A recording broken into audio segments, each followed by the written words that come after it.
Не стивнуваат реакциите за зголемувањето на цената на горивата. Партиите денеска во клинчот како опозицијската ВМРО ДПМН и лидерот Мицковски на извршниот комитет најновото покачување на цените на горивата го карактеризираа како жесток социјален удар врз граѓаните, а на својот Facebook профил Мицковски денеска ја повика власта зошто на време не реагирала ако за ова знаела уште пред 4 месеци. Она што денес се случува во Македонија не е одраз на војната во Украина, туку последица на неспособната влада.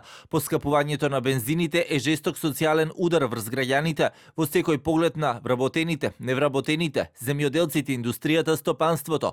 Не е време за изговори. Владата итно да се откаже од половина од акцизата која добива од горивата и да го прифати предлогот на ВМРО ДПМН кој е заглавен низ собраниските лавиринти за намалување за 50% на акцизата. И коалицијскиот партнер на Мицковски, Алијанса за албанците, денеска на пресконференција излегоа со сет предлог мерки содржани во 4 точки. Поконкретно предлагаме намалување на акцизата од 22 денари за бензинот на 15 денари, како и за дизелот од 15 денари, што е моментално, на 9 денари. Предлагаме намалување на данокот на додадена вредност, ДДВ од 18% на повластена стапка од 5%.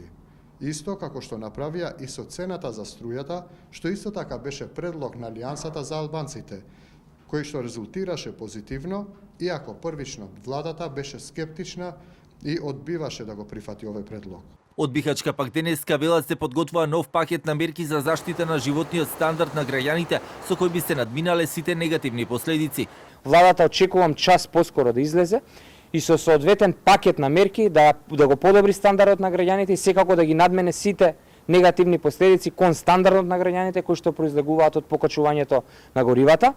Иако предлогот за намалување на акцизите и ДДВ-то за храна стигна како предлог до собранието на опозицијската ВМРО ДПМН, сепак СДСМ и ДУИ пред 10 дена, истиот го отфрлија во законодавниот дом.